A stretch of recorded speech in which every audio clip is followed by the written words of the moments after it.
You're listening to Revolution Radio, freedomslips.com, 100% listener-supported radio, and now we return you to your host.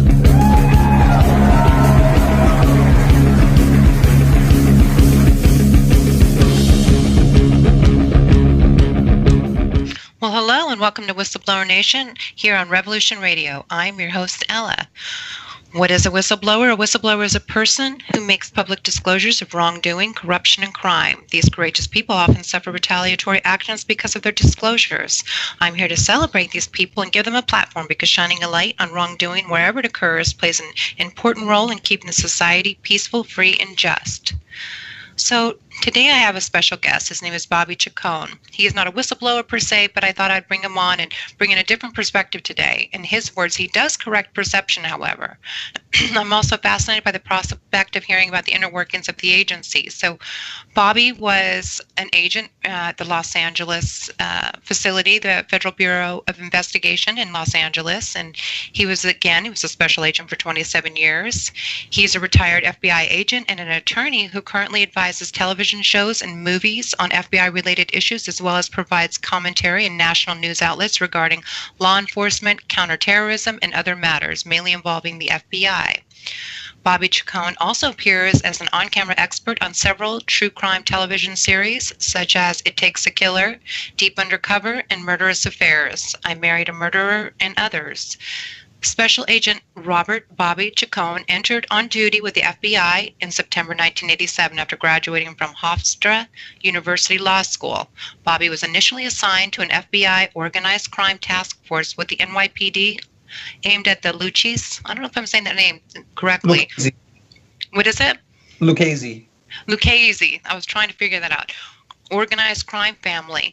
In this capacity, Special Agent Chacon gained valuable experience in developing informants, conducting wiretaps, and performing physical airport, mainly through its control of two Teamster local unions employing cargo drivers at JFK.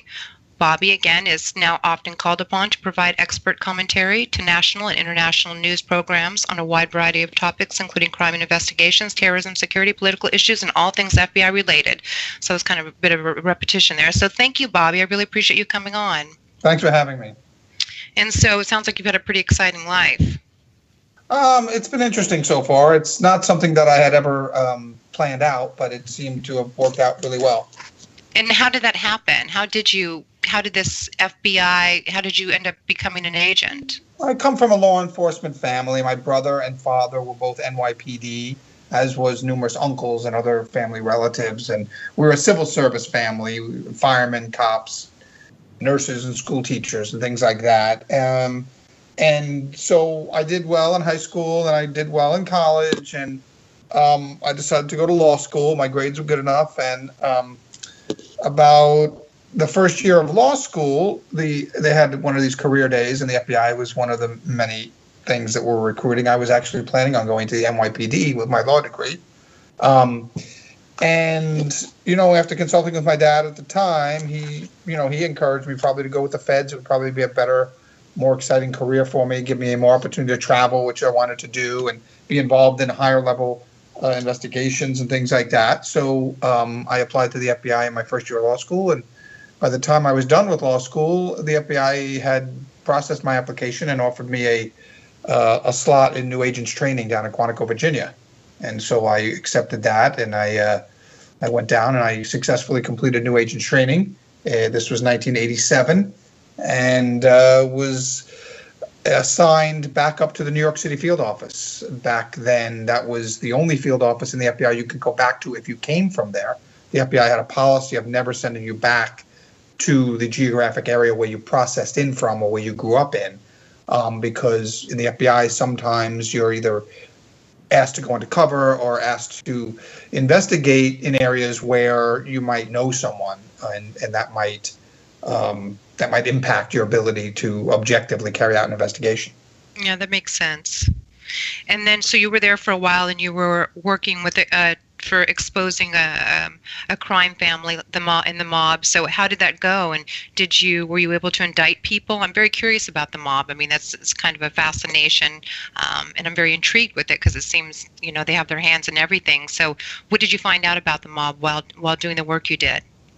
Well, having my dad having been a police officer from the beginning of the 1950s and also the 60s in New York, he obviously dealt with the mob on a different level, but he dealt with them. And so I had, a very rudimentary understanding of them and from my dad and just from folklore and from, what you see in the media and what you see on movies and television. And then once into it, some of it was very similar to what I thought. I walked into an FBI squad area that had a bunch of older, FBI agents who were very seasoned, and on the board in the middle of this, squad area was basically an organizational chart with pictures with guys and 3x5 cards with nicknames and things written on them. And it set out an organization. The Lucchese organized crime family had a boss who ran the family. It had an underboss, which was his right-hand man. It had their consigliere, which is usually like the older guy who advises the boss and has a lot of experience in the criminal enterprise that they're running. And then you had a hierarchy of, capos, which were the captains, and they had their crews, and the associates populated each crew. And, it was a very interesting world to be thrown into very young in my career. And, we approached these organized criminal groups, just as you would an IBM or a General Electric or something like that. They definitely had, a chain of command, and they had lines of communication that had to be followed, and rules and policies and regulations within the group that held the group together, that, was partly responsible for the group's success over a long period of time, is adhering to, the rules and the policies and stuff that are set out. They're there for a reason. Most of the time, the reason is the overall success of the entire group moves forward if everybody pays attention and follows those rules. Even if it hurts an individual along the way, it's for the betterment of the in our case, of the family, as they used to say. Even though a lot of these people were not blood related, the history of the Lucchese family was the Lucchese's, from back in the 1920s, who emigrated from Italy and things like that. So, it was very interesting. And, you were taught early on to conduct, physical surveillance, go out in the street, follow people around, watch what they were doing. Back then, it was what you would think the traditional organized crime was doing: prostitution, gambling, not much narcotics at the time. The mob was trying to stay out of that because of the attention it brought.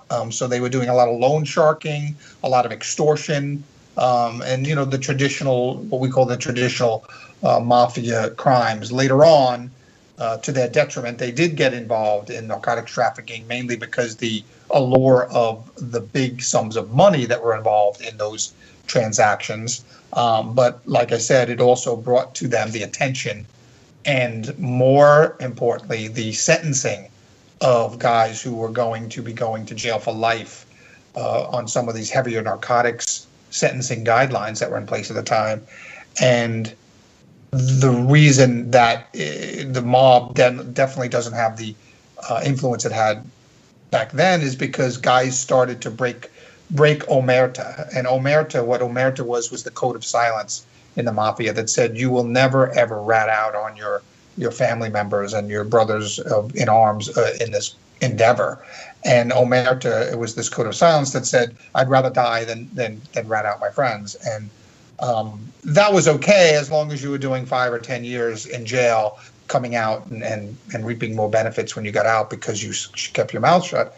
But when guys started facing lifetime sentencing, then things started to change a little bit. And they said, well, I'm going to make a deal with the government and I'm going to cooperate and I'm going to tell the government what I know about these people that I've known my whole life. And so in the very late 80s into the 90s, you saw omerta be destroyed and the code of silence of the mafia was gone. And you had people as high up as Sammy the Bull Gravano, who was John Gotti's right-hand man in the Gambino crime family, actually cooperated with the government and testified against Gotti. And that was unheard of just a few years prior to that. So once Omerta was shattered, once that code of silence was shattered, more and more of these mafia guys, when they were arrested and subjected to potentially long prison terms, they just decided to make a deal with the government, cooperate, tell the truth, rat out their friends, and get a deal and get a lesser sentence.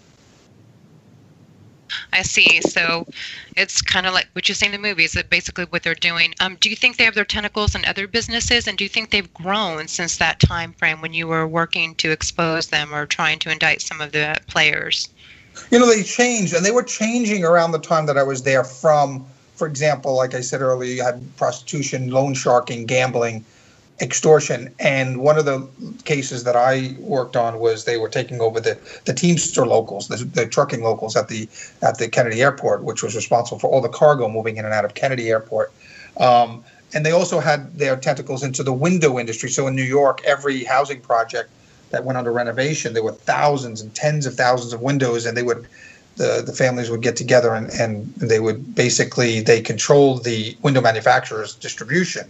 And so they would affect the city contract. So if a city contract was for 25,000 windows for a new housing project, the mob would get $2 per window or $3 per window, and the three or four families that were on that particular deal would divide up the profits of that. So they were starting to get into extorting legitimate businesses on a very large scale.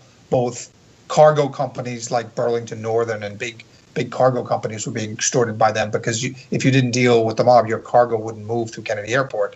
And other legitimate business like these window manufacturers and things like that were paying off the mob, just because to do business in New York City, that's what you had to do. So their tentacles reached far and wide. I think that because the light was shown on them and because Omerta was shattered, I think that they're not as widespread now, at least in New York City they're not.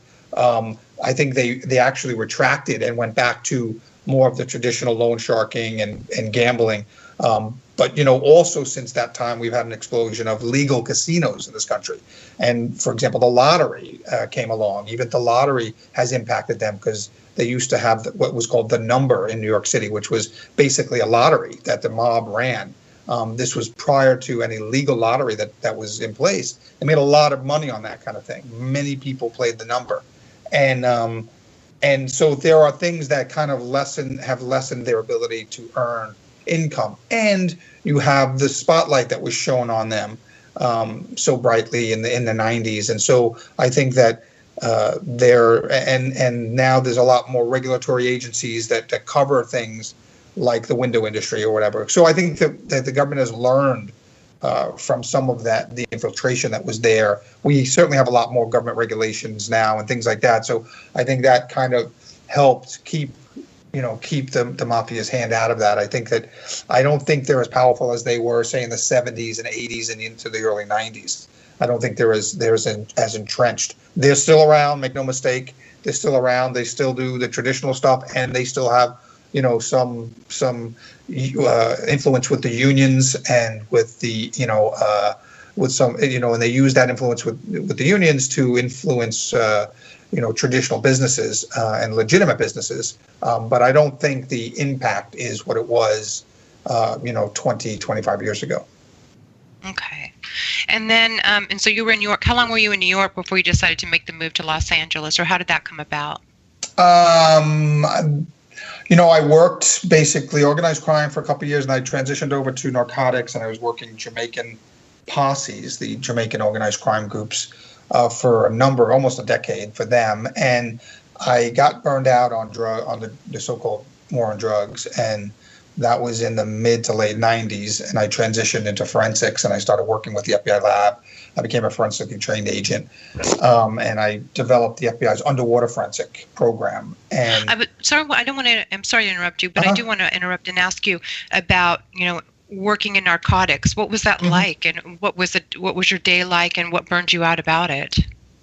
Well, it was what I really wanted in the beginning. It was a high impact. It was high action. It was a lot. We worked nights almost exclusively. So I was young and single, living in New York City, and we were very active, and we were arresting a lot of bad guys. The Jamaican posses were were very violent and very brutal. They would take over neighborhoods and just entrench themselves, and the citizens of that neighborhood would basically be prisoners in their own homes Right. and in their own neighborhoods. And so we were successful in liberating some of those neighborhoods and putting some really bad people in jail. It was a lot of going out with informants, buying drugs either with an undercover or with an informant, and then working our way up into an organization and following the trail where the drugs were coming in into the country, from overseas, how it was happening, where it was being distributed in New York and in our area of responsibility, which was the 5 boroughs of New York and the 7 surrounding counties. And so it was a lot of action. It was a lot of search warrants and kicking in doors and doing those typical things you've probably seen in TVs and movies again.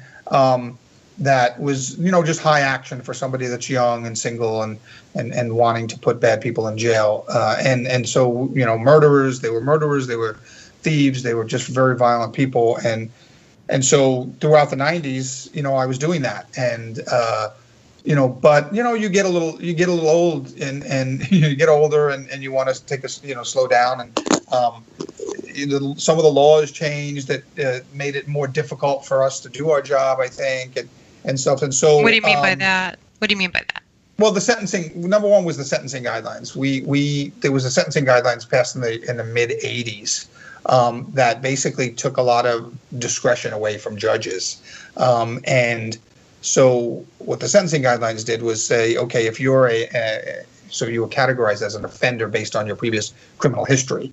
And so your offender status went across these rows at the top of the page, and then your crimes, depending on what crimes you were, went down the columns were across, and then the crime was in the rows that went along the left side of the page. So to determine what sentence you were going to face for a particular crime, all you had to do was figure the 1 through 5 was the offender status. So if you have a prior criminal history that puts you as offender status 3, you'd find that column, go to column 3, go down the rows until you found what crime you were, accused of, and in that box would be a very narrow set of years that you could be sentenced to. The judge could not sentence you higher or lower than that. And, typically judges can sentence you pretty much to whatever they want. And people, oftentimes we see outrage at, I think there was a convicted rapist recently in California somewhere where he got a very, very light sentence and people were up in arms and stuff. That kind of thing happens because judges have almost absolute discretion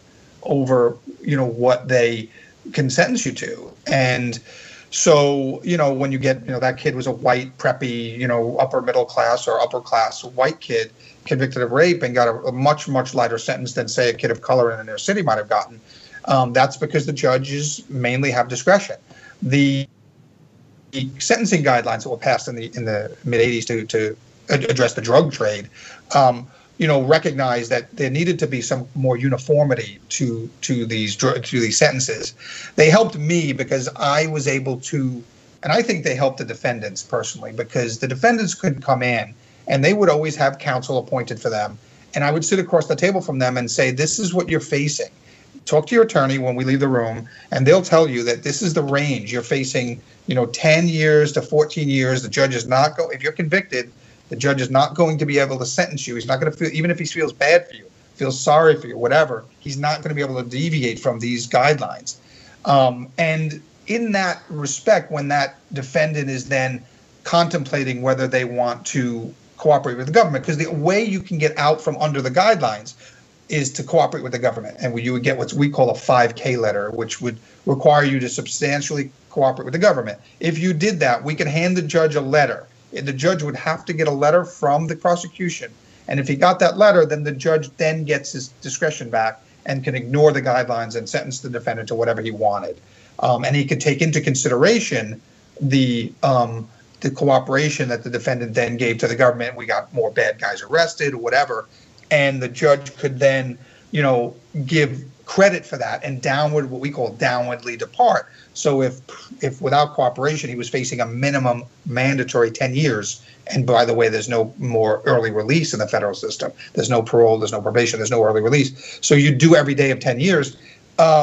the judge can disregard that and sentence you to whatever he wanted if he got a letter from the prosecution saying that you cooperated with the government. And so it was a great incentive for people to cooperate. So most defendants, even though they were arrested under the sentencing guidelines, were never really sentenced under the guidelines because they cooperated. It was a great incentive to cooperate. Now, they never, cooperation has to be factual. Like we weren't in the business of letting people lie or make up things to get a lighter sentence. So it was always factual, and they always had things to offer because they were criminals, and they were part of criminal organizations that they could tell us about other people. So I always thought it was more fair for a defendant to absolutely know when he wants to make that decision. And I always said it's their decision. I wouldn't hold it against them if they chose not to cooperate with the government. This is just business for me and for them. And, whenever you're asking someone to make such a life-altering decision, the more information, the more solid information you can give them, the more informed their decision can be. And so these defendants had a much greater understanding of what they were facing rather than, you can get 0 to 20 years. The judge depends on whatever the judge feels like that day. So, the sentencing guidelines, I think, provided defendants with a much greater certainty of and information about whether they wanted to cooperate and make that informed decision. It gave them, and sometimes they did, and sometimes they didn't. The overwhelming majority did because the guidelines were so hard. That being said, the judges hated the guidelines. The judges always want all the discretion in their courtroom. They want to be able to sentence you to 1 day or 100 years, depending on whatever they want to do. And of course, you have certain statutory minimums, but the judges can often deviate from that. And you often see that.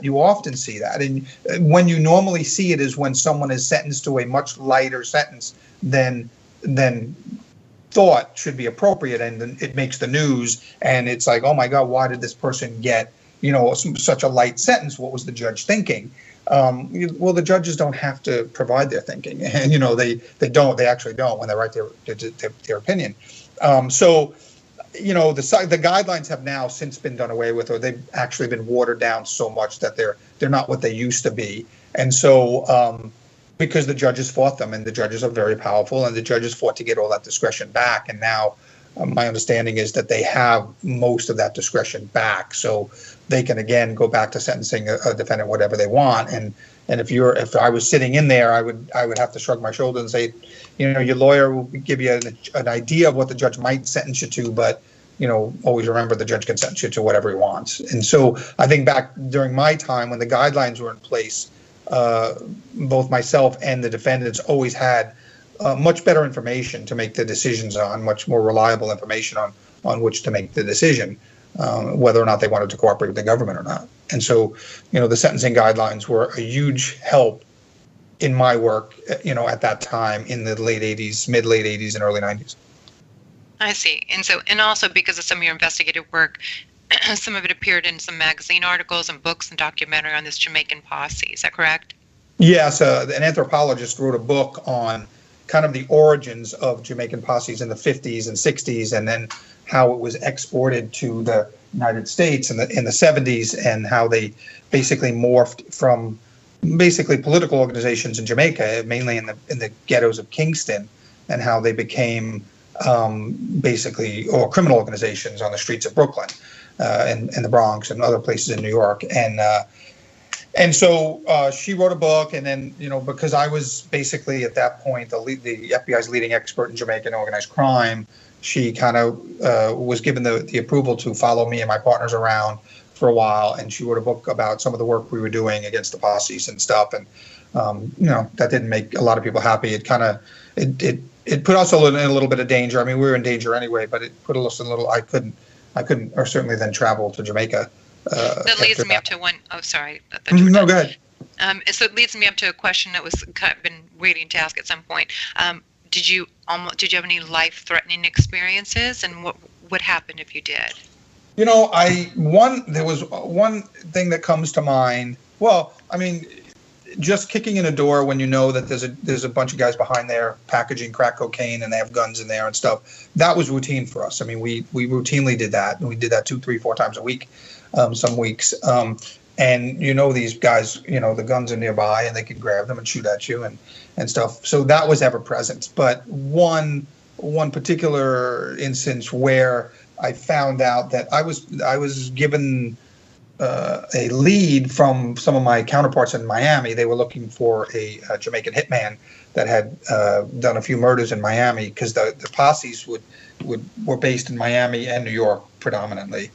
There were other places, but those were the two. So what happened was, if one of them did a crime in some area, they would be sent to another area. So this guy did a couple of murders in Miami. He was sent to New York to lay low, thinking, the Miami cops are looking for him down there. They don't really talk to the New York cops. And so he could, hide out in New York.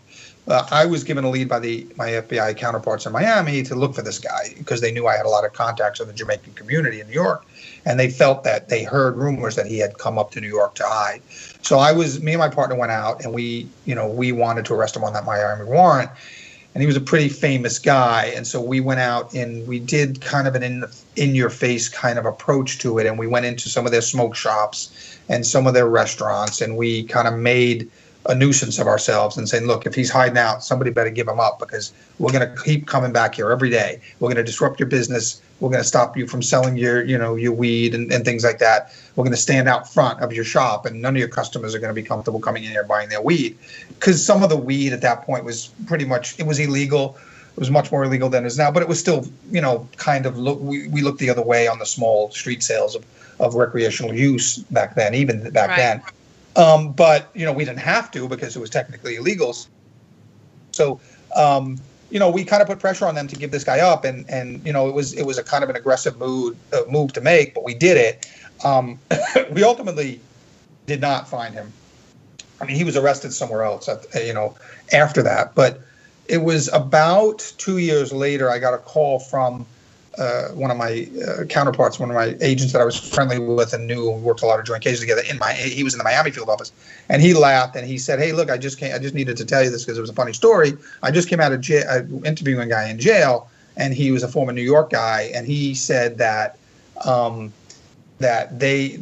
that time a couple of years ago you were looking for, and he said the guy's name, and you were you were kind of going in their face and you were kind of getting aggressive." And I said, yeah, I remember that, yeah. And he said, they were looking for you. In fact, they were trying to find you while you were trying to find them. And I laughed. And he said, in fact, they found your house where you lived. I lived on Long Island at the time. And he says, but I laughed it off because these guys they're like the Keystone Cops, they found you. He goes, and he knew me. We were friends because we worked so many cases together, even though he was in Miami, I was in New York. And he said, they were sitting on some house, and he said they were watching your wife take the kids to school every day. And he laughed because he knew I was single, and I was still single at the time he was talking to me, and I didn't have kids or anything like that. And so I said, oh, yeah, what kind of house? And he described what the guy had told him and stuff. And it actually turned out that at that time I was living in a two-family house that I had brought with my brother, and my brother and his wife and kids lived downstairs. And so they actually did have the right house, and they were watching my sister-in-law take my nieces and nephews to school. Why they never saw me or why they didn't make a move on me, I'll never know. But I only found this out, about 2 years later, long after they had changed whatever they were doing or decided not to do whatever they were planning on doing. So it was one of those situations. And I told the agent in Miami that, there was a big pause on the phone, because then he realized it was a real threat and it was something real. But so in that case, there was a real threat, but I didn't know it at the time. I only found out about it, after it was gone already. I'll never know why they, didn't decide to do anything, or I never pursued it because the guys had already scattered in the wind. It was 2-3 years later, and so I wasn't able to follow up on too much of that. But yeah, so that I don't know if there are any other things that they do. I knew that I was kind of the point man. After that book was written, then there was an article by a pretty famous author in New York who does a lot of crime writing, and he wrote an article that appeared in Playboy magazine, and it shook the Jamaican community a lot. And so my name and who I was, got out there among the Jamaican organized crime guys, and so I was pretty well known. So I always had to make sure I took precautions and things like that. Right. So I was always looking over my shoulder. Always, I had a very strong sense of situational awareness wherever I was, and still have that. That was instilled in me from when I was a kid. As with having a dad who was a cop, yes. You always be aware of what's going on around you. I see. And so then you were kind of getting burnt out. And so at that point, I believe in 95 or 96, you became a part-time diver for the FBI. Is that correct? That's right. And at the time, the New York office of the FBI, which is the biggest office of the FBI, had the only dive team in the FBI. And it went everywhere and did work for all the other field offices in the FBI. And they were getting so much work that in 1995, they needed more divers. So they put out a call for part-time divers, which means you'd stay on your squad that you're working now. I would stay on the Jamaican organized crime squad, and you would train with the dive team. And then if they had a call out, if they had a job, you could, if your supervisor could let you go, then you could go and do that dive job with them, and then go back, and go back to, your regular routine investigations that you were responsible for. And so I tried out in 95. I was selected for the team. Six new divers got on the team, basically doubling the team from original 6 to 12. And, 96, a year later, we had the Olympics. So half the team went down there, and we were diving on some of the Olympic rowing venues to make sure that there was nothing planted in the lake that could hurt either the spectators that were sitting in these floating stands or obviously the athletes.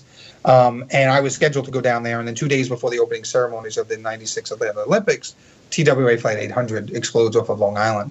And I'm already still in New York, and I'm living on Long Island. So we get dispatched out there, and we start diving out there, and then the rest of the team comes up from Atlanta after the Olympics. And for the next 4 months in 96, from July 17th, which is when the plane exploded, to November, we spent every day out there diving and recovering a lot of bodies and a lot of wreckage and a lot of evidence from that plane.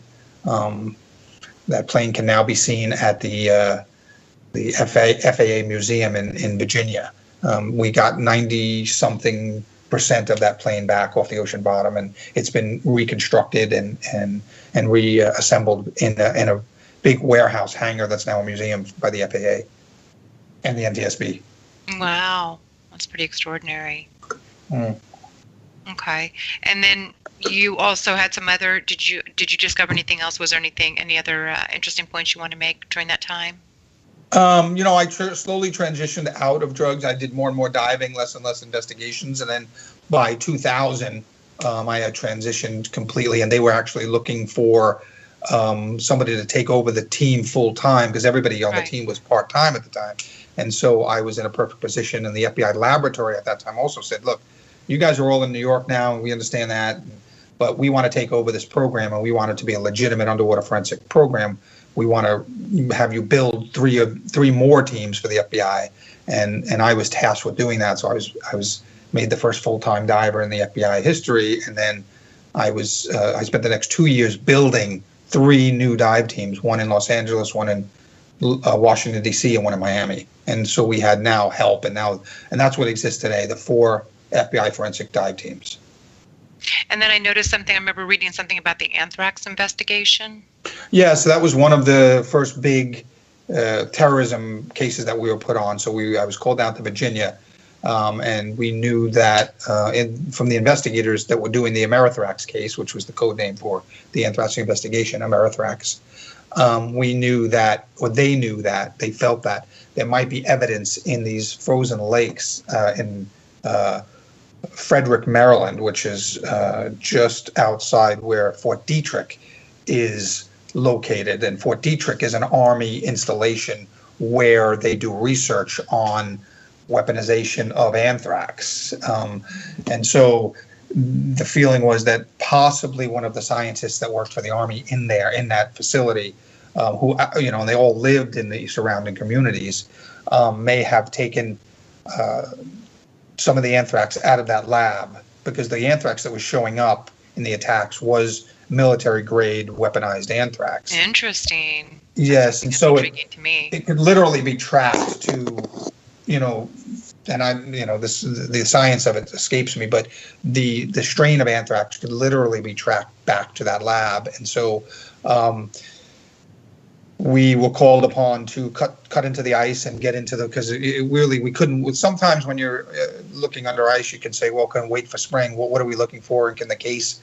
But this was such a case that the anthrax letters were showing up, more and more all the time. And so we needed to find what we could when we could. So we went down, my team went down to Virginia, and I actually worked with the the commander of the Virginia State Police dive team, Mike Berry, and we worked together on developing the protocols and called in a bunch of other dive teams to help. And we went under the ice and we searched all these lakes surrounding Fort Detrick in Frederick, Maryland for anything that might be used in the anthrax letters, the anthrax mailings. Oh, I see. Okay. And what came out of that investigation? Well, from our end of it, we found several things we handle over to the investigators that may have been used. Now, when you're diving under ice, it's extremely cold. You have to wear dry suits. You have to be fully encapsulated. Plus, you're dealing with possible anthrax, so you want it to be encapsulated. So we were using full face masks and special equipment and things like that. And we found Rubbermaid containers that had the sides cut out and rubber gloves taped into them and stuff. So that could have been used, what the scientists call clean boxes, where you kind of take one of these things into the lab, and under laboratory conditions, you put it into a box, and then if you can secrete the box somehow and get it out of the lab, you can then, use it at home in a more safe manner and put the anthrax into the letters and mail the letters. I don't know if those were ever conclusively tied back to a subject. Now, that was one of those investigations where they may have put the wrong subject under suspicion in the beginning, and somebody may have leaked the wrong name to the press or something. And so we were looking, so I think it was kind of like, ironically enough, like the Atlanta bombing where, what was the person of interest that was named in that? The poor security guard that was named. Yeah, I don't remember at all. Remember, he was a guy that I think he reported something, and then he became the person of suspicion, and then they basically ruined his life because he was put all over the newspapers as maybe a suspect in the Atlanta Centennial Park bombing. And Richard Jewell, I think Richard Jewell was his name. That sounds familiar. Yeah, and it turned out not to be him. It turned out to be Eric Rudolph. Yeah, that's unfortunate when that happens. Yeah, and I think a similar thing happened in the anthrax case. They named one scientist, and then it ultimately turned out to be another scientist. They actually were ready to indict and arrest the scientist, and he died before they arrested him, or before they indicted him or brought him to trial. So they ultimately figured out who did it, but the person had passed away before they could do anything about it. So that's how that was wrapped up. Yeah. Okay. And then, like in 2002, I read that you were assigned to temporary duty in counterterrorism, which is a special interest to me for many reasons. So then that was during the 2002 Winter Olympic Games. Is that correct? That's correct. Yeah. I went out there, and my wife actually was a producer on the Olympics, so it was very fortuitous that I was able to go out there and spend some time with her. I was put in charge of what was called the Olympic Surveillance Program. And so back then, it's funny how technology moves at such a fast pace, but, because 2002 to me doesn't sound like that long ago. But in terms of technology, it's probably a lifetime ago, because my task was finding all the cameras that existed in our society that were not put there for security purposes. In other words, the Olympics and the venues around the Olympics that are hosting Olympic competitions, they have their own security cameras, and they sometimes, if they're a temporary venue, they put them up temporarily. If they're a permanent venue, like where a basketball or football team plays, they have permanent cameras up there. But a lot of the Olympic venues are temporary, and so you have temporary cameras. But my job was to go outside the Olympic perimeter and see what kind of video coverage we could have if somebody, say, is pulled off an attack inside a venue, then ran out of the venue. If they made a left and ran down 3 blocks and then made a right, do we have coverage? And so I spent 6 months, taking each particular venue and looking at, is there a convenience store in the area? Is there an ATM that might have a camera? Is there a lobby of a apartment building that has a surveillance, on the front door? And so I was taking, this hodgepodge of video surveillance and trying to put a mapping process together. So, we tied it all together. We put it into our command post so that if we had an incident at a particular venue, somebody sitting at a keyboard could hear what it was and type in that area and come up with all the different cameras that might be in that neighborhood that might have caught a glimpse of, what was going on and who was running where and who was wearing what. If there was a guy with a red baseball cap and a green backpack that, was main subject, okay, let's immediately try to get all those cameras. And what I found was it was really not, there was no coordinated effort, but we had to tie it all together. And then we had to, because back then you still had cameras that were recording to, VHS tapes. Some of them were few of them, but some of them were going to hard drives or whatever. There were different recording mediums. So we had to make sure that back at our command post, we had all the different machines that could play back all the different media that we might get in. And so the plan was, if something happened, that we would be able to dispatch immediately agents and officers to recover any kind of media that might have covered everything, race it back to the command post, throw it into a machine, and we can start reviewing it immediately. That was a very difficult endeavor in 2002. Nowadays, we have much greater coverage, I think, of it. And I think you saw some of that in the Boston bombing marathon case, where within hours, if not the first day, this news media was broadcasting pictures of the Sonarnath brothers who carried out that attack. And so that's because, nowadays, in our society, I think you can't walk a block in most major cities and not be under some type of surveillance. Yes. It's just, it's mass surveillance, obviously. And that's a subject I'd like to touch upon maybe after the break. Mm-hmm. That is something I'd like to have a debate about or discuss, sure. Get your inside information on that. So then you also were involved in the Athens Summer Olympics as well? Yes, because I had, established some knowledge of the Olympics and some, and really our project at the 2002 games was kind of cutting edge. It kind of caught some people's attention. And so that, a year later, when they were getting ready to send people to Athens, I was asked, and I actually raised my hand and said, hey, I'd love to have a go at that. And so I went over there and I spent about a year over there working with the Greek authorities out of the U.S. Embassy. I don't know if it's in the embassy. And advising them on not just surveillance, but all the other things that the FBI could do to assist them. So I had to reach back to Quantico or to the FBI at large in the States, and we would bring in different teams every couple of weeks to help the Greeks train, with hazmat or with evidence recovery or with tactical, situations. So we would bring in FBI experts the prior year, for a week or two at a time to give training to the Greek authorities, because we had just, hosted the Olympics, not only in 2002 winter, but we had the 96 games in Atlanta. So we had still had, some subject matter experts, that knew the Olympic, landscape and the scope of the games. And so we were able to bring a lot of that knowledge and expertise and lend it to the Greek authorities. And part of my job was coordinating those visits by FBI experts, not only to lend my own expertise, but to bring in other FBI experts. And I spent almost a year doing that, leading up to and just after the games. Okay, that's intriguing. Very interesting.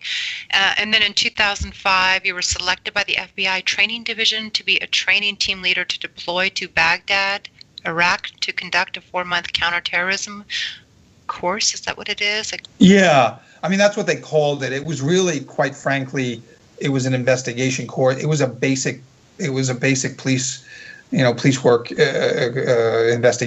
course, because what happened was, we learned early in 2005. It was pretty early on in the war, and we, I think the provisional, what was it called, the Provisional Authority. Paul Bremer was running the Coalitional Provisional Authority. The CPA was the international, body that was kind of coordinating everything over there. And we realized that although they had police officers there, these police officers really had no power, no training, no anything. The Army and the Republican Guard and the Iraqi Army was really running that country, for decades. And so the police, were there and really just they were perfunctory. They were just there. They didn't have any basic training in any even basic police work. So our quote unquote counterterrorism course became, how to just do basic policing, how to do interviews and how to do interrogations, how to do surveillance. We did, sometimes skew it towards terrorism, But a lot of it was just basic police work, and quite frankly, they ate it up. They wanted to be police officers, and they realized that they really never were, even though they spent a decade or more wearing a uniform. They really weren't police officers. So we really had to instill how to police a citizenry, a population now that has democracy, and it's a very different thing. It's a very different attitude. It's a different way to approach your citizens and stuff. And there were a lot of growing pains in teaching that course. Had to change a lot of attitudes in the course. Not the least of which I had 40 Shia and 5 Sunni students in the course, and the highest ranking officer in the course was a major who happened to be a Sunni. And so that was, that complicated matters even further for me as the team leader, dealing with him, because he wasn't happy. He was a Saddam loyalist as a Sunni. And so, there was a lot of things going on at one time in there. I loved it personally. I mean, that was where I wanted to be. And in 2005, it was pretty much the center of the universe for us, for counterterrorism and for us. And so I got to spend 4 months there working in that, and made a lot of contacts, with Iraqi people that I still have contact with. Some of them I've been able to successfully get here to the United States, and they're living life here. A couple of my translators and things like that and stuff. And so it was a very, very worthwhile and enriching experience for me. Right. And what did you do after that? Did you go back to Los Angeles? I went back to Los Angeles briefly and was helping with the dive team. It was already being run by another guy who had taken it when I initially set it up several years earlier. And I was the crisis management coordinator. That was my official job with the FBI. I was a part-time diver on the Los Angeles team, and I was the crisis management coordinator, which meant I had a team that would go to the Rose Bowl or the Oscars or any big special event, and we would pre-deploy FBI assets in conjunction with the LAPD and the LA Fire Department, and we would all be joined at the hip and be ready in case something happened at one of these major events. Did they also use private security firms as well? Okay, yes, so like the celebrities at some of these things, and they would use private security kind of inside the perimeter of whatever venue, and then we would start like outside the perimeter. We would have some cameras inside, and we would often work with the production people, and we would be able to tap into the production feeds to see what was happening inside the venue. And we had some pre-deployed medical people for the fire department inside the venue just in case, because it would be hard to race into a venue when everyone else is racing out, and you need to provide care in a hurry and stuff. So we selectively pre-deployed things in certain areas that would help make that happen and stuff. So that was kind of my day job when I wasn't diving. But then in 2006, we had another case. Actually, the dive team went back in August of 2006 to Iraq, and it was such a special mission that they asked for the senior divers of all 4 dive teams to go over to Iraq, and I was the senior guy in the whole program because I had set up all 4 teams, and so I went with the senior most guys in the team. I think there were 14 or 15 of us that went, and a couple of people from the FBI laboratory, and the Secretary of Defense asked the FBI director to send an FBI dive contingent over to Iraq to carry out a special mission. Oh, I see. Okay. Was that during the time, you remember when there was always, it seemed like there was a bomb scare every week? Was that during that time? A bomb scare where, here, or a bomb scare over there? No, here. I'm sorry. I wanted to go back to when you were working some of these LA events and things like that. Was that during that time, or what was the biggest fear and concern at the time? Yeah, we worked a lot with the LAPD Metro, which is their the high alert teams and stuff, and we would there was a lot. There were the overt threats that were publicized, and then there were, even during that time, there were things that we didn't release to the public that we thought may have been possible targeting things. If you see 6 backpacks left on random buses around LA, but they were all from the same manufacturer, and they were all bought around the same thing, and there's really nothing of note inside any of them, nothing to identify the people. You think, well, maybe someone's planning an attack on the bus system, and they're just leaving these to surveil us and to watch our response times and how we deal with this stuff. You know what I mean? So that stuff sometimes didn't make it out to the public because we didn't want to unduly alarm the public. But there were times when you thought that, well, it's just too much of a random coincidence that someone's doing this, and we're finding, say backpacks with have no identification inside them and just random stuff, trash almost inside them and randomly scattered around on the same day or same 2 or 3 days. And then you think, well, is this somebody that's planning an attack? And part of the planning is to gauge our response. And so they're leaving these things to see how we respond and what our response times are and where we're coming from and, what we would do if that happened. And are they, they watching us respond to these things? So, you have both the overt stuff and you have the covert stuff like that. I see. And then to go back to Iraq again. So you went to Iraq and you were doing searches. What was it? Searching? Well, we actually called on for one particular mission, and it's a very unfortunate case where five U.S. soldiers raped and killed a 14-year-old Iraqi girl, and then killed her mother, father, and her sister. And so the Defense Department did not want to use military divers because of the sensitivity of the case. Yes. There were 5 soldiers. 2 of them had already been dishonorably discharged, so they were civilians, and the FBI had them under surveillance, and the FBI was going to arrest them and prosecute them, and the other 3 would go to court-martials because they were still active duty in the military. So number one, because military divers were very much deployed at the time, there weren't many available, and number 2, because of the sensitive nature of the people being, the defendants being in the Army, they felt that it would be better to send us over. And so basically, very much under the radar, we were given a very substantial force protection unit that also kind of was out from outside the theater of war and kind of accompanied us in there, kept us safe while we traveled to a particularly bad area in southern Iraq and prosecuted a search for the murder weapon that these U.S. soldiers used to carry out these murders. They basically murdered 4 people, a 5-year-old, a 14-year-old, and the parents. And that actually was the subject of a movie that Brian De Palma made called Redacted. It's a movie called Redacted. It wasn't very well distributed. Received, and it was, yeah. Yeah, well, it was out in 2008, I believe, and so that it was still, very much we were in the war, and and it was anything perceived as anti-military, didn't do very well, but it really wasn't, in my mind, anti-military. It was these 5 soldiers were criminals. They were criminals, right. Murderers, and rapists, and stuff. And so, we went over and we prosecuted that case. All 5 of them went to jail, and for varying sentences because they had varying levels of culpability in the crime. I think 1 got sentenced to the death penalty, and 2 got life in prison, and 1 got 20 years in jail, hard labor in military prison. The ringleader who actually carried out the planning and stuff and basically cajoled or bullied some of the others into doing it. Specialist Green was his name, and I believe he hung himself in military prisons several years ago. While he was awaiting execution, he hung himself and killed himself.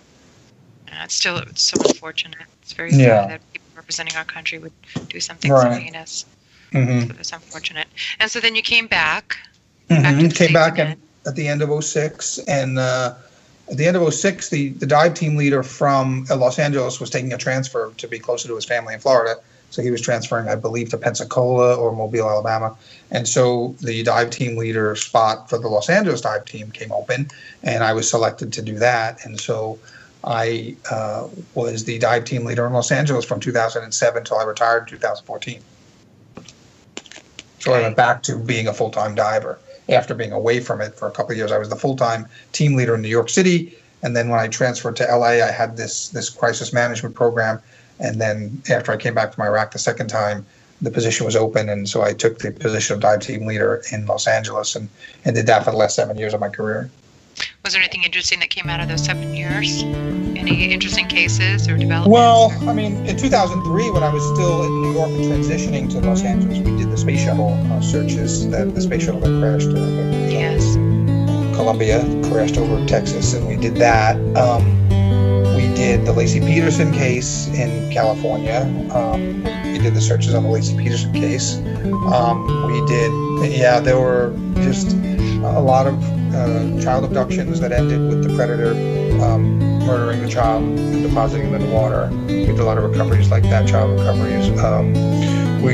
So we did a lot of weapon recoveries, and things like that. So, yeah, I mean, to us, the high-profile ones that I can think of were Chelsea King in San Diego. One of the last cases, the bigger cases I did was a serial killer out of Alaska named Israel Keys.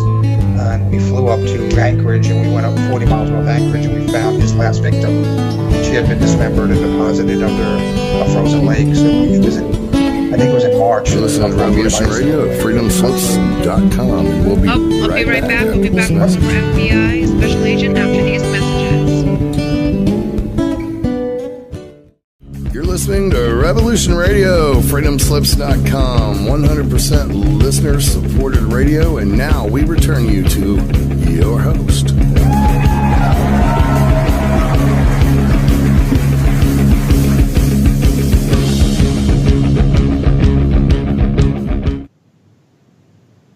Hi everyone, we're back here with former FBI Special Agent Bobby Chacon, and we've been discussing his life in the FBI, and prior to the break we were talking about a murder case in Alaska, so you want to get back on that and finish that story? Sure. I was the dive team leader of the FBI dive team in Los Angeles, and that team covered the entire western portion of the United States and the Pacific Rim. Each of the 4 FBI dive teams covered both a domestic geographic area as well as an overseas area. So the Los Angeles team covered the western part of the U.S. and the Pacific Rim.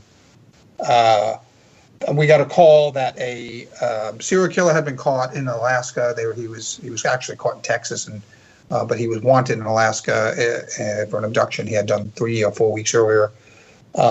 He was transported back to Alaska. He was being interrogated by the agents and the detectives in Anchorage, and he actually provided information on where his last victim was.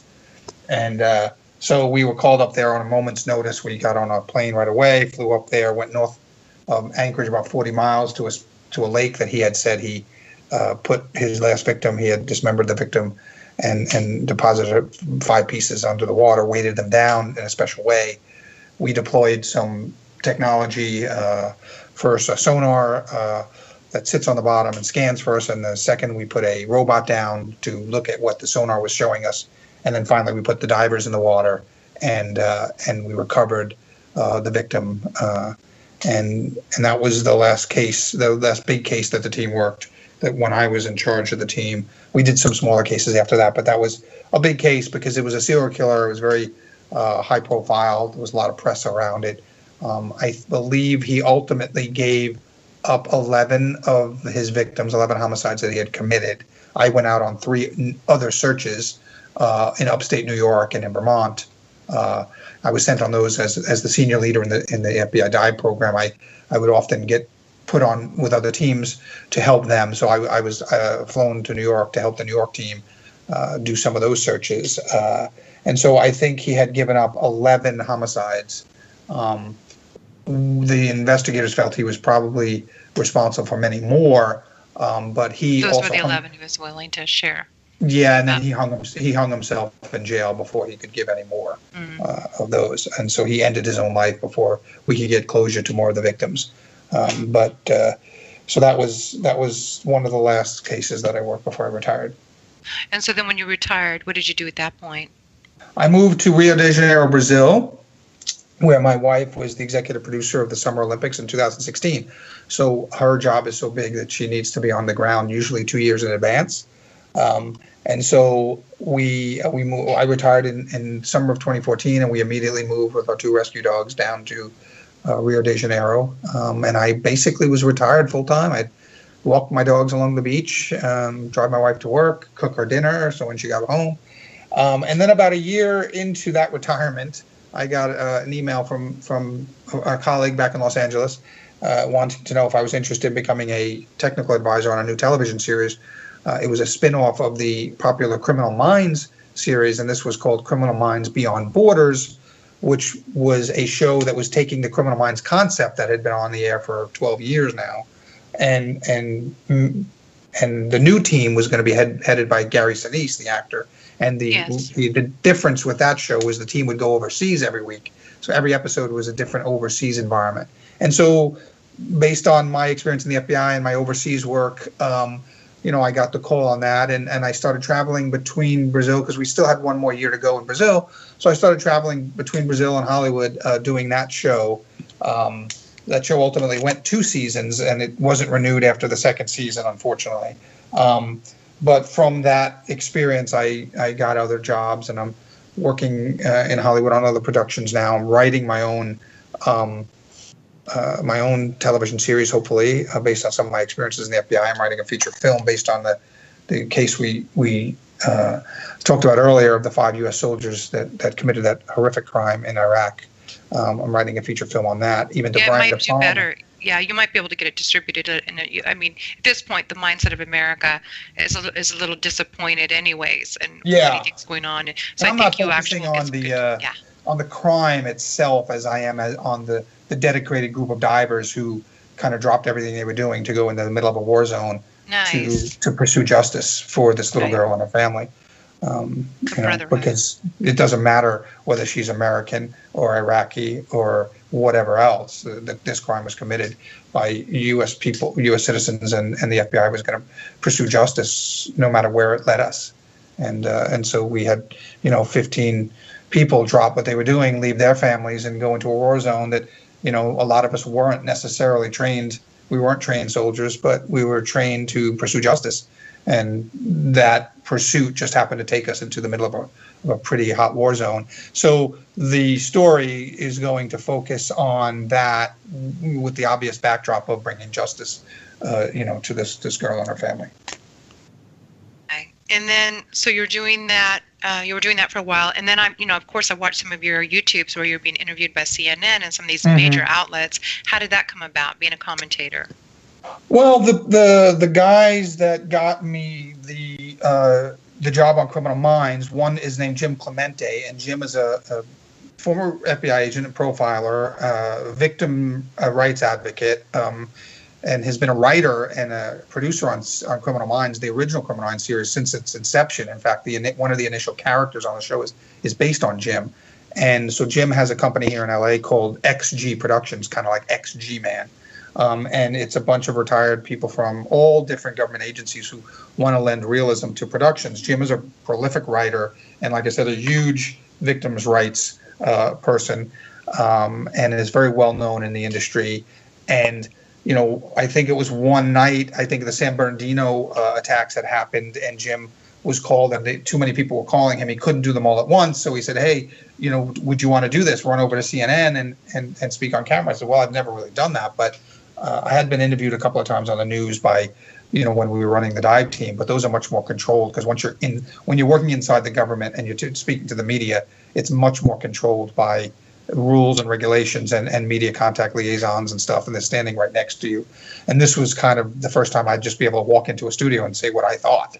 And so I filled in for him on CNN one night, and the next morning I had emails from 6 or 7 different producers on different shows saying, hey, we saw you last night. We liked your presence on camera. We liked what you had to say.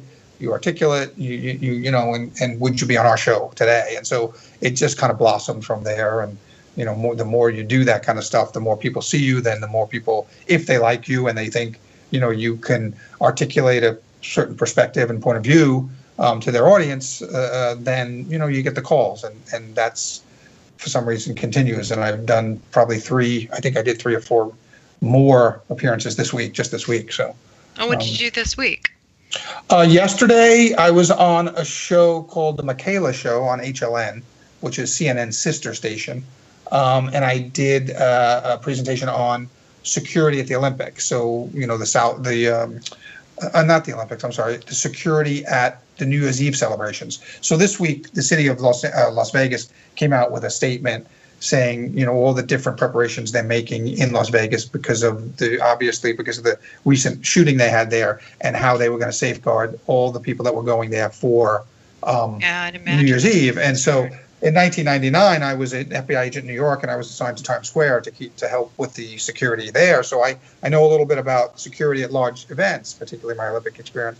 So I was on yesterday talking about the security apparatus that the FBI brings to some of these large-scale events, particularly New Year's Eve, and how we work hand in hand with our local counterparts, be it the NYPD, LAPD, Las Vegas Metro PD, and how we do that. And we do it all the time. When I was the crisis management coordinator in Los Angeles, we covered the Oscars and the Golden Globes and the Rose Bowl and all those things, and we worked side by side with LAPD and LA Fire and doing that stuff. And so I talked yesterday about what people could expect at some of these larger, New Year's Eve gatherings, and what they could do probably to keep their own self-awareness at a higher level, and things like that. And I think the day before, I was on a show called Crime and Justice, and we were talking about 3 or 4 different crimes of the day that showed basically covers missing children, or they covered a case where I think a sandbag was thrown off an overpass and it crashed through the windshield of a car and killed the passenger of a car. A 22-year-old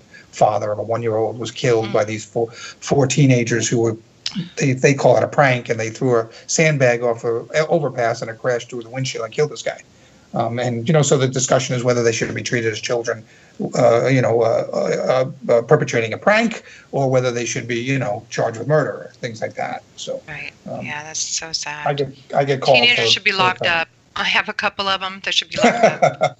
Just don't let them out of the house.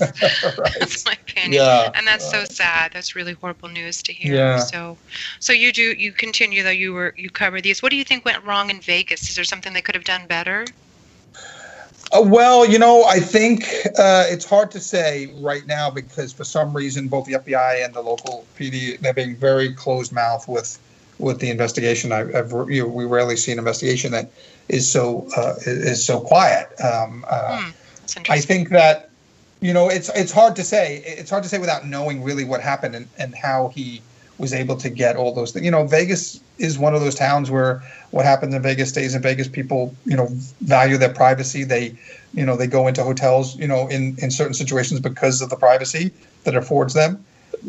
And in this country, we value our privacy, and we value the idea that if we're not breaking the law, then we shouldn't be under surveillance, and we shouldn't be watched, and we shouldn't be told we can't do certain things. And so if I want to check into a hotel and carry 15 large suitcases of my, whatever I have in there, dresses, video games, food, whatever it is, if I'm not breaking the law by bringing those suitcases into a hotel and I want to rent a hotel suite for 4 days, I should be allowed to do that without being harassed and without being, so that's the push and the pull of, security intruding on our liberties, you know what I mean? And so right.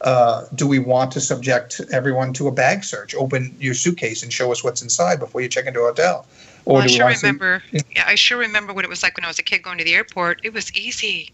Sure. And now it is the biggest chore I can't even fathom. I can't even stand to fly because of how it's, but I know it's for our own good, so to speak. But this kind of goes back. I have a question. I'm going to ask you some personal opinions. And I know our opinions vary a little bit because I've heard some of your opinions on surveillance and the NSA and these mass dragnet surveillances going on. So I know you still feel as if that what Snowden did wasn't necessarily the right thing to do. Is that so? Well, I think the way he did it, I think that there were other avenues of pursuit that he could have taken his concerns to that weren't followed. I think that every agency has set up, I know the FBI does, for whistleblowers, and there are whistleblower protections that are built in. Now we have whistleblower laws, and we have certain congressmen like Senator Grassley and Senator Leahy that are watchdogs for whistleblower protections and things. And so I think that oftentimes I quarrel with the way something's done and not the overall idea of it being done. I also think that sometimes you lose the message because of the way you do something, and that's unfortunate because the message is what it should be the important thing. And when the message gets lost because of the message gets lost because of the method that's used, it's unfortunate. I have to balance my own ideas of personal liberty and privacy and my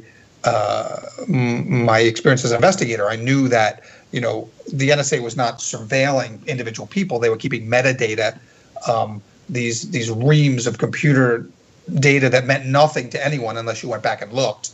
and you knew where to look. As an investigator, I knew that having that kind of resource available to me, if I was told, say, the Tsarnaev brothers, if the Russians came to us and said, hey, these guys are bad guys, we knew they were bad where they lived in Chechnya, and now they're living in Boston, and if I knew I could go back into the metadata, I knew where to search for them. That would be a valuable resource to me. But do we want the government warehousing that kind of metadata?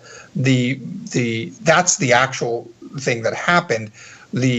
The implication or the impression that most people got was that there was this massive government presence that was tapping every phone and listening in on every conversation and things like that through satellites. And that's just simply not possible because of the amount of data that's out there. And so the collection of what was happening and the collection of what was taking place was not necessarily, I think there was a false impression on what the government was actually doing. They were warehousing data. Now, whether they should or shouldn't is another question, but they certainly weren't listening in on, phone conversations and monitoring people. People, kind of got upset about the impression that I think if Snowden as a government contractor had an issue with it, he should have pursued it through the whistleblower avenues that. But you know why that didn't work. You know why he took an alternative route, because he watched what happened to Bill Binney. If you do a little research on Bill Binney, who was kind of was before what Edward Snowden, what he had done, had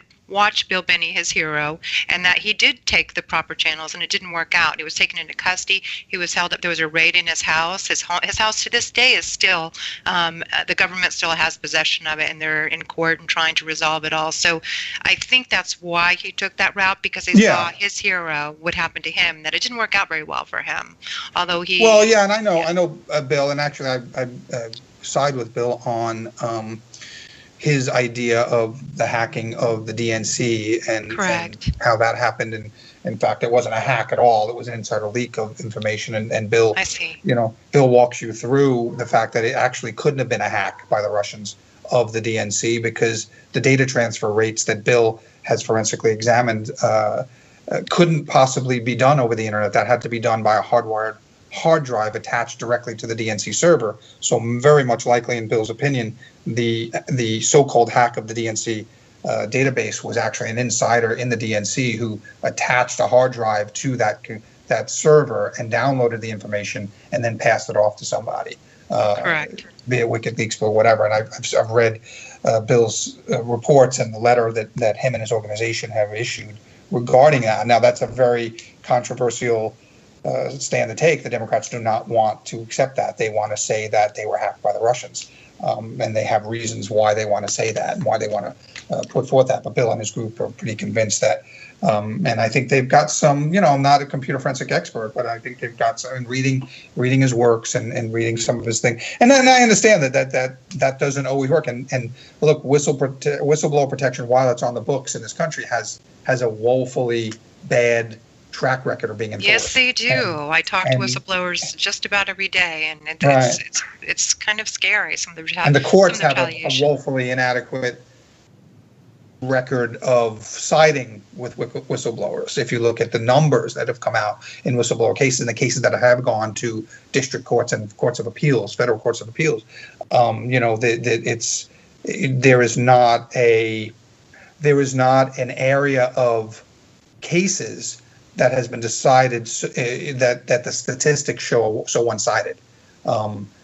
So I think I saw 3 out of hundreds of cases that were brought. 3 actually were found in favor of the whistleblower, or something like that. And that, to me, just doesn't ring true as a true due process system. Correct. So I think that I think there's a lot to be said for that. I mean, I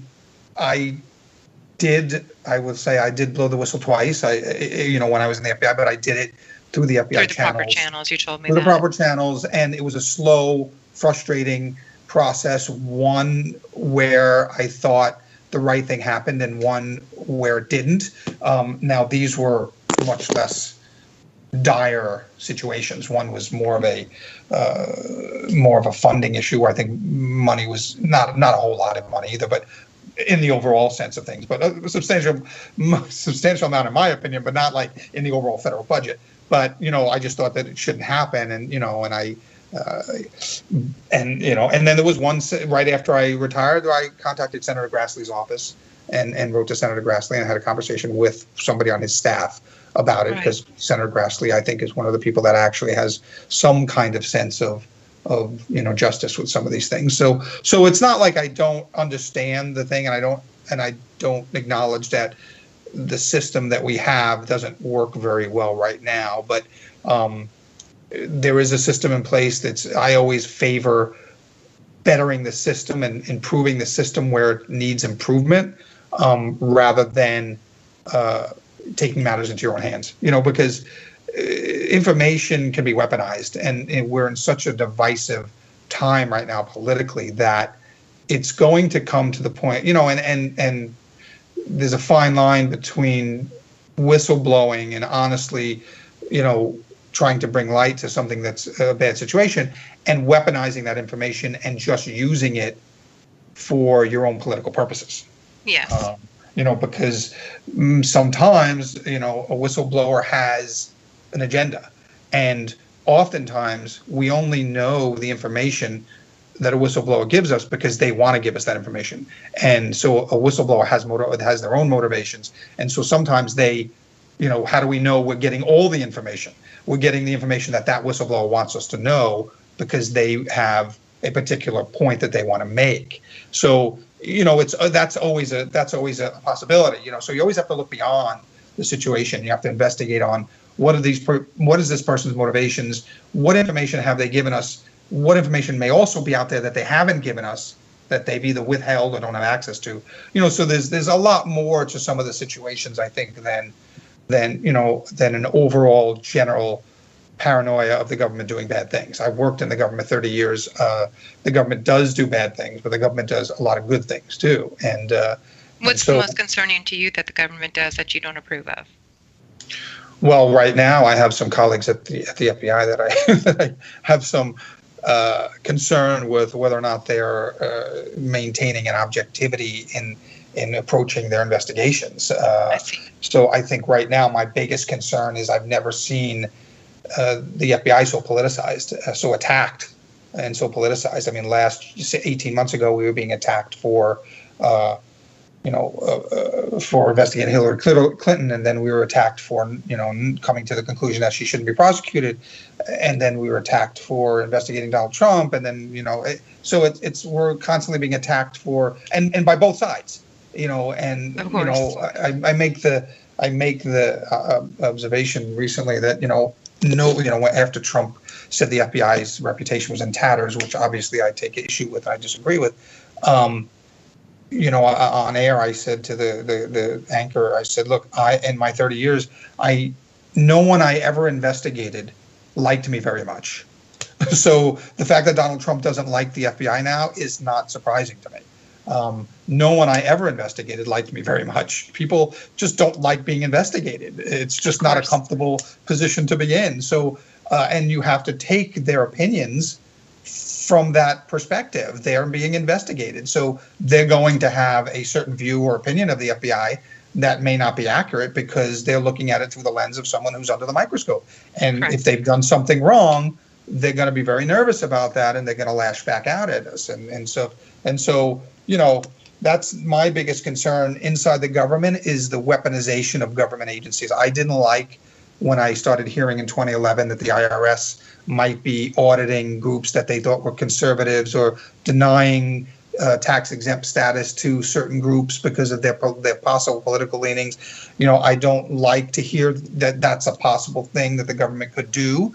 The government shouldn't be looking at those groups. They should, if groups are applying for tax-exempt status as charitable organizations, whether or not they should be treated all equally in that analysis. Correct. Yeah, and so I think we're seeing that. We're seeing the weaponization of government more and more and more for political purposes, because we're so divided right now, and that's probably my biggest concern right now with the government. I see it every day. The agencies are in the news, these intelligence agencies. So a couple of questions I want to come up with. Do you think the FBI is heavily compartmentalized, and is it really like a need-to-know basis? And what's your opinion on the deep state, if you believe there is one? Well, the first things first, the FBI compartmentalized. Yes, it is compartmentalized, and it is a need-to-know basis. And that's what I suspected. Yeah, I definitely experienced that in my line of work. And we didn't, if you grew up, and I did, I went on the FBI, I was very young, I was 24 years old, and I kind of grew up in the FBI, and right. You just got used to that. You didn't ask a lot of questions if it didn't pertain to you. And it was the whole, the old axiom where, hey, if it doesn't pertain to me, I don't want to know. And you know why I don't want to know? Because if it gets leaked, I can't be accused of leaking something I had no access to. I can't be accused of leaking something I didn't know. So it's almost one of those, cover your own butt type of situations. I didn't want, unless I had a need to know, I didn't want to know because, if it's such a need to know, if it's so sensitive that it ultimately gets leaked and there's an investigation into who leaked it, I'm outside of suspicion because I didn't have access and nobody ever told me that information because I was not on the need to know list. And so there's a kind of a self-preservation motivation in that, The deep state is something that I resisted believing in because of my 30 years in the government and never having seen it. However, it is compartmentalized. However, because of revelations that keep happening, it's eroding my belief that it doesn't exist, if that makes any sense. That's actually, I like that. I like that. That is, I hope that's what's happening because, there's people coming out like Kevin Shipp and he's former CIA and even, Bill Binney. I've interviewed him before about targeted individuals. And so it's just interesting, I'm very passionate about the knowledge of finding out what I can about the deep state and about the shadow government. And Kevin Shipp goes on and he talks to everybody about this, in the military industrial complex. So, well, I'm glad to hear that someone who is so patriotic and so that holds the FBI in such high regards and someone who's worked with them for 27 years is actually taking a different stance now and understanding there might be a deep state, so to speak. Well, and the problem is, like you describe it as shadowy. That's the problem is when something is so innocuous that it can't even be, defined or seen. And because it doesn't start and end inside the government, it really makes it tough to get a handle on or to focus on. Because we all like to, we like things in a package. We like things in a box.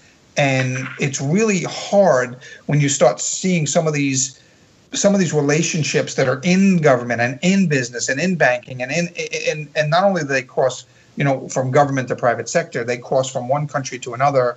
It gets really, really hard to focus on and to do anything. You feel like, well, what can I do about it? Who's going to police the police kind of thing? So it's like, exactly. And that's the problem with, because I'm an investigator. I always tried to cut out the white noise and to focus in on something. Because I had to, when I brought somebody to court, I had to have evidence that could go to a jury, that could be airtight, that a judge would review, not let the jury see it unless the judge was convinced it was legitimate evidence, obtained legally, analyzed properly, and then the jury could see it. So I always had to kind of cut out all the other stuff, rumor, innuendo, white noise, and really be hyper focused on getting evidence to a jury that can convict. And it's really tough when you're talking about these groups that don't follow any kind of organized pattern or, it's and then who's there to get them? Who's there to, what agency is going after the agency, right? So there seems to be no oversight, and that's a really big issue right now. There's no oversight, and like you said, there's no one policing some of the police stations or doing the police work. And I mean, I hate to say it, but it because of the situation we're in now, it really, a lot of it depends on the integrity of some of the people inside the system to hold to their integrity and hold that in the system. And the more I see that eroded, the more worried I get, because that's what it comes down to. It comes down to people doing the right thing. It comes down to integrity. It comes down to, whether or not this benefits me or not, it's not the right thing to do, or it is the right thing to do. Whatever. That should be the guiding principle. Should be not whether this is in my own political best interests or not. It should be what's best for, the overall population at large. What's best for the people, the citizens that are governed by this system. And so it's the more I see that integrity eroded in certain people at the top, the more worried I get. Yeah, of course. What about all these recent firings that have recently occurred with Trump in power? Well, that's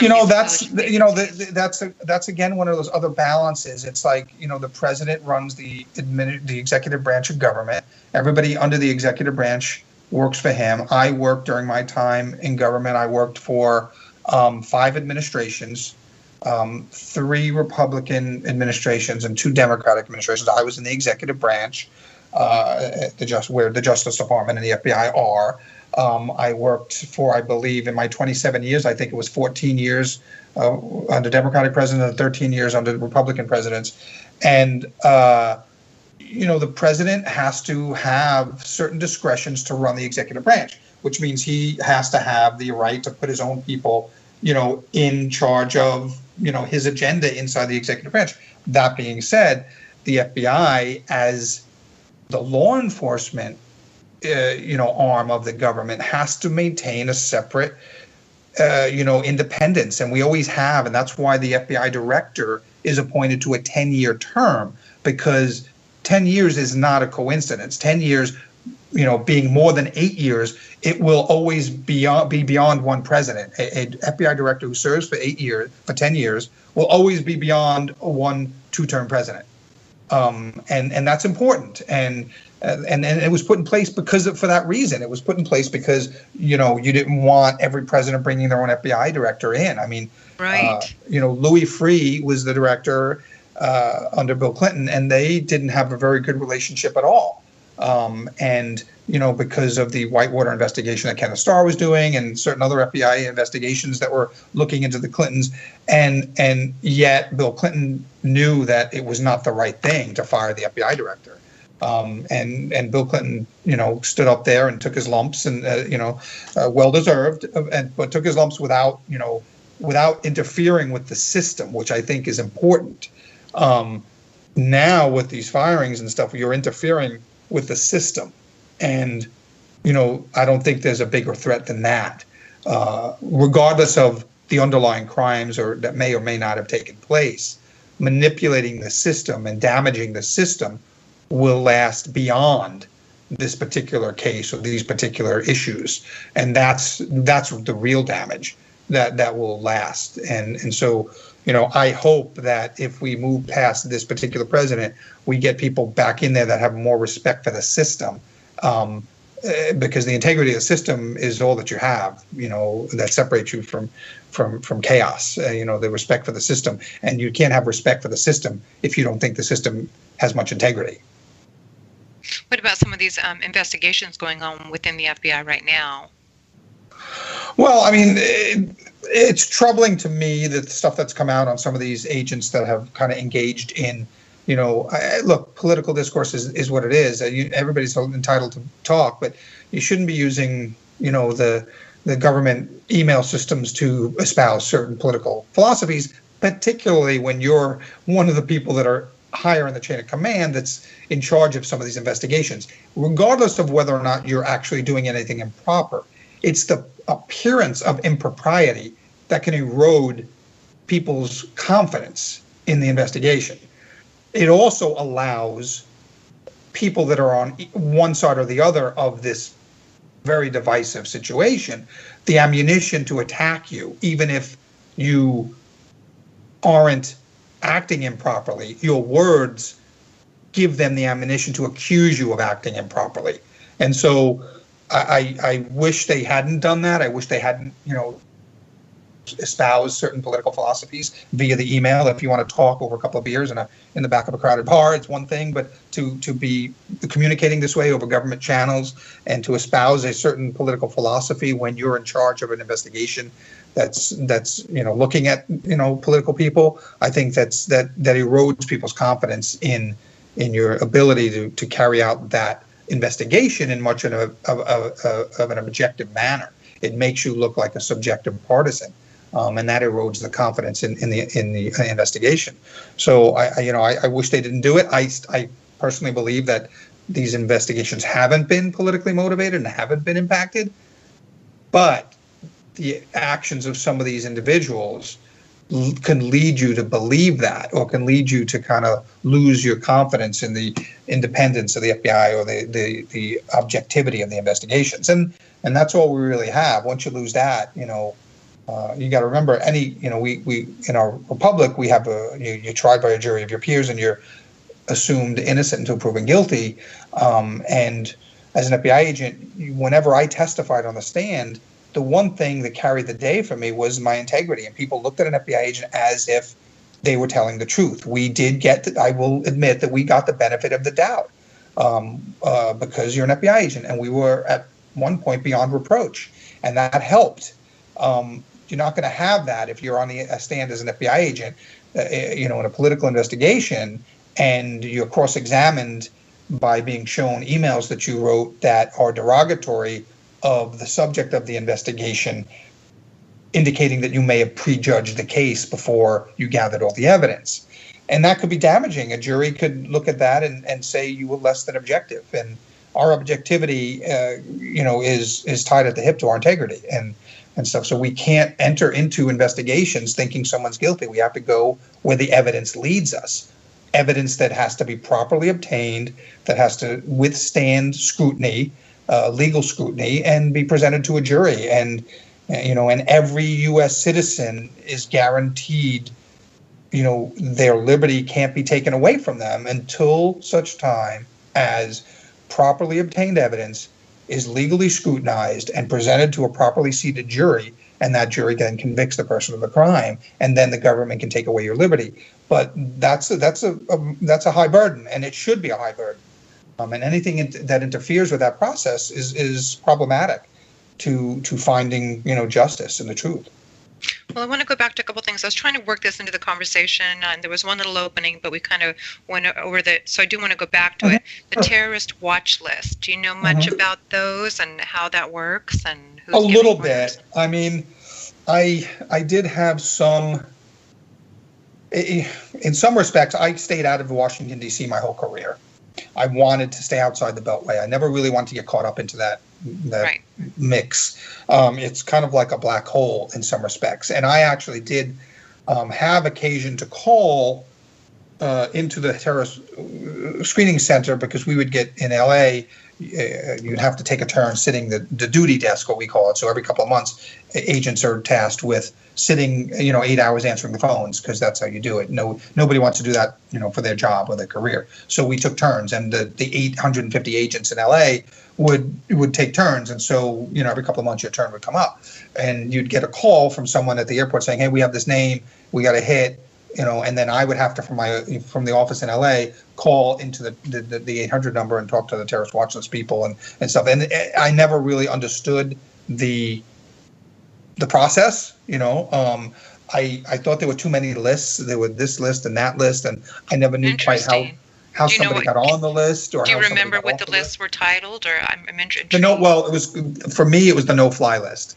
Okay, the no-fly list. Okay. Yeah, basically, we'd get a call from LAX, from somebody at LAX, that said, hey, we got a hit, but our computers are down. Can you call this into Washington? And this person's on the no-fly list. And I'd take the name and the date of birth, and then I would kind of try to put, in the interest of not, muddling the waters, I would try to call Washington and put them in direct contact with the people at the airport, whether they were airline personnel or Customs and Border Patrol or whoever it was. I'd try to put them in contact with the people at the watch list, which was the Terrorist Screening Center, the TSC, and stuff. And so, like, in the aftermath of 9/11, when the Homeland Security Department of Homeland Security was stood up, which that's a whole other subject. I really don't agree with Homeland Security being an agency, but you had all these different agencies kind of vying for turf in the counterterrorism world, and I think multiple lists popped up and stuff. And I'm sure it's a lot more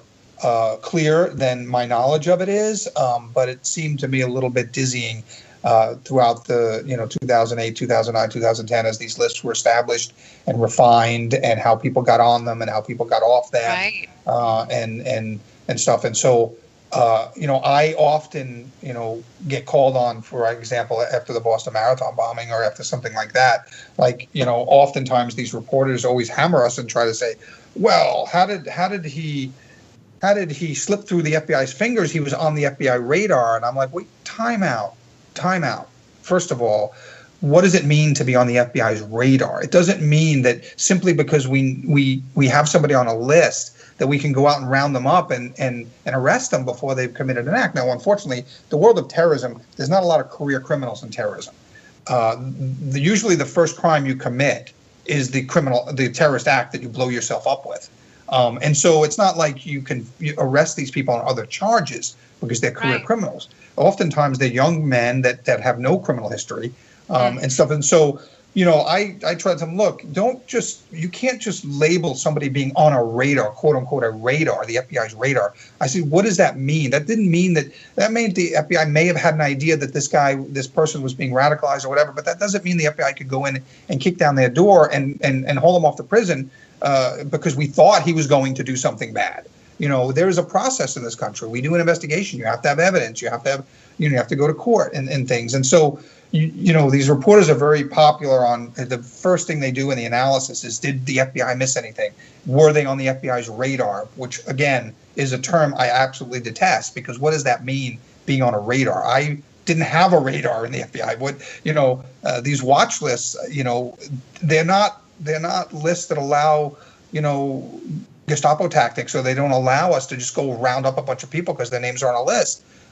Sometimes these lists exist because they're people that, have done something in the past that make us believe they may do something in the future. But unless we have solid information and evidence that they're going to do something in the future, that's all we know, that they may have a predisposition. Well, we can't arrest somebody because we think they have a predisposition for something. But you're saying but somebody else, it could be a deputy, it could be a sheriff, it could be anybody in power could probably suggest someone to the list. Is that how you might possibly? Yeah, no, I think now that they've refined the list, I think that there are ways to get people on the list. I think people are vetted. In other words, I don't think some small town deputy in Middle America can just, put his ex-wife's name on a list and then she gets stopped the next time she wants to fly to Mexico for vacation. I think there's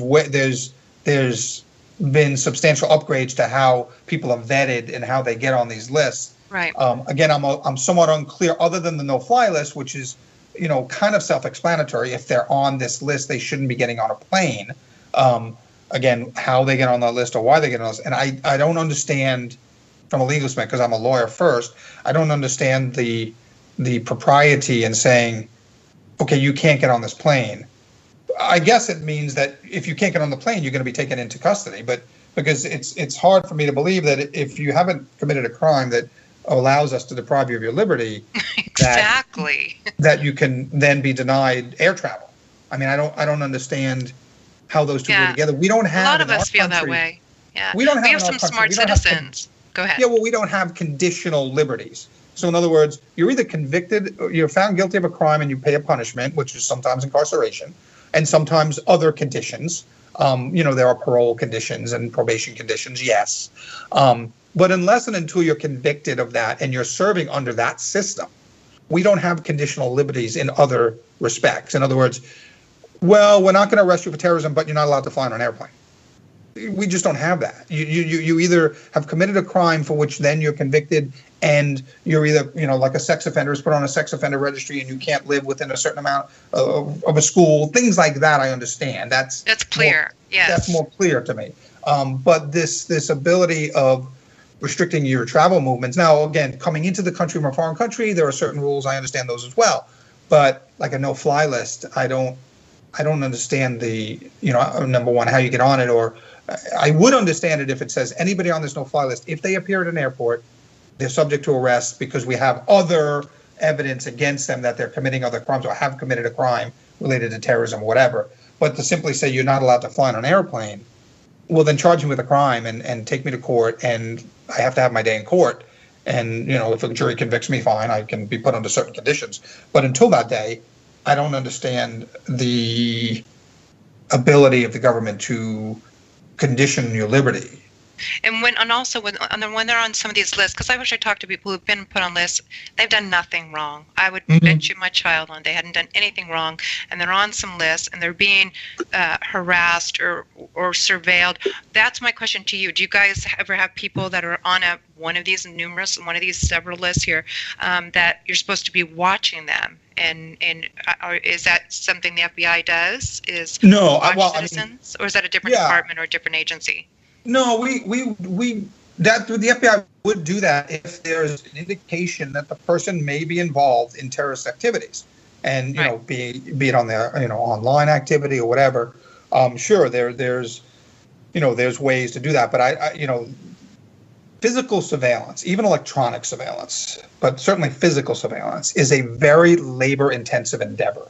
To follow one, I used to do it with the mob, with the Italian mafia. To follow one person around, just one single individual, takes about 8 or 10 FBI agents.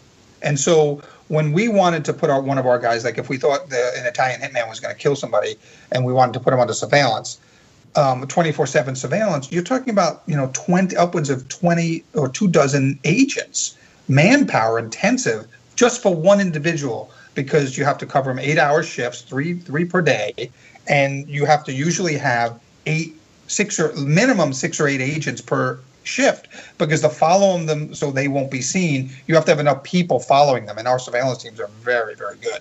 You will not know if they're following you because there's so many of them at one time. It's not going to be the same guy following you for 6 blocks that you're walking around a major city. It's good. They're gonna peel off, and one will follow you for a little while, then peel off, and another will take it. And that's the way a successful surveillance can be conducted.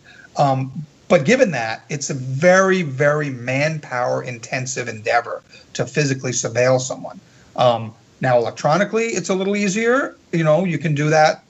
But it also doesn't yield as much results electronically. To watch someone's electronic communications or electronic movements isn't as fruitful as following them physically. But to think that any agency could physically surveil any number of people for a substantial period of time, it's just not capable. It's just not possible. I mean, the government would have to be employing 100 times the amount of agents that it has now on its books, and I haven't seen any massive influx or massive hiring effort of the government in the last 20 years that would allow them the manpower to physically surveil people, because it's so difficult to surveil them correctly where they don't know you're there. The more people you have, the easier it is to surveil someone. And like I said, at a minimum, when we used to follow our mafia guys around, and they, by the way, were always looking for surveillance, so they were very surveillance conscious. So you had to even be more careful when you were surveilling people like that. And so, like a minimum of 6 to 8 people each shift for 3 shifts. And then everybody gets 2 days a week off. And so you're talking about, dozens of people just to follow one person around. And what about the deep state and some of these other intelligence agencies? Would they do something like that as well? Yeah, but again, it all depends on manpower. I mean, unless you're employing literally tens of thousands of people to do this. Now, again, most surveillance is done electronically now, but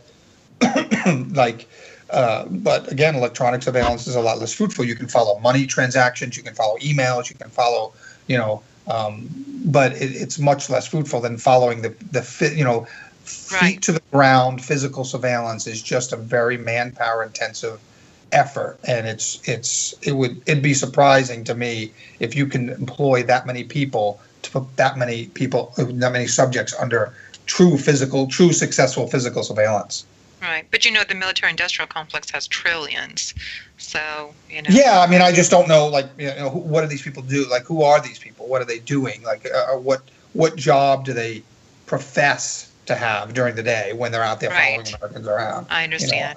It's that murky, shadowy thing about the deep ops and the the shadow government. So, does the NSA also do similar type surveillance? I mean, do they actually do similar things to the FBI, like some of the jobs? No, in my experience, NSA was more of a high-tech company, so to speak, within the federal government. They did, they did satellite. They're the satellite, but not like gumshoe spying, not like feet on the ground spying. They did satellites. They did, geospatial stuff. They did, or they do, more high-tech surveillance of stuff and less boots on the ground. They didn't have, they didn't have a lot of boots on the ground type people to do that. They had very high-tech guys that could do high-tech surveillance on stuff. And, not to say that that's not fruitful. Some of that stuff is obviously very fruitful. I'm just talking about surveillance in general and people who are on these lists, these various lists. I'm just curious, the involvement of the different agencies. What about the CIA? Well, when you have groups like the Terrorist Screening Center, the TSC, so you go to a facility like that, and in that one facility, although I think like the TSC, the FBI, the director of the TSC is an FBI person, within that facility, you have NSA, you have CIA, you have Homeland Security, you have the Marshal Service, you have any number of government agencies all represented in that screening center, in that terrorist screening center. Now, looking at it in a positive light, they should be screening people on those lists, and there should be audit processes that say, we're going to, periodically review the names on this list, and if somebody doesn't belong on this list anymore, or should have never been on in the first place, we're going to take them off. And so there's, presumably, and I've been told that there are processes like that, periodically, quarterly, weekly, monthly, whatever the reporting period is, that they go through and they scrub those lists to make sure that anybody on that list still belongs on that list. And it's just not, knowing government, the way government works, it's a very inefficient beast, and those things probably don't happen as often as they should. Right. Well, gosh, this has been really great information. So, what's your opinion overall? Like now with the agencies, what's your opinion? Are they serving our country well? Are you, from your opinion, do you believe that they're doing their job? I hope, and I know, I've only retired since 2014, so I still know a lot of people that are out there working, and I can tell you that out of the many, many people that I know that are still there, they're all, they're, for the most part, the overwhelming majority, are hardworking Americans that are interested in, protecting the citizens of the United States. And while I don't think I think there are problems. I don't think the problems are as systemic as some people might believe. And although I think that government processes have been, weaponized more in the last 10 years than they've ever been before. And I don't know that will end soon. I do hope and believe that, with future administrations, that the ship can be turned around and things can go back to the situation where, the people are served, well by its government. I don't look at the government as evil and dark as some, I guess. But well, you have a different perspective. You worked. What you saw is a lot different than maybe what some other people have experienced. And I understand that. And I understand that that different people can have a different perspective, and it could be just as valid as my own. I don't. Why don't you go ahead and give up your website so people can find you online? It's just BobbyChacon.com. BobbyChacon.com. Bobby, thank you so much. It's been a pleasure, and hopefully we can have you back in the future sometime. And I wish you good luck on your film project and any future projects. Thank you very, very much. Thanks for having me. Thank you, Bobby. Bye. Bye.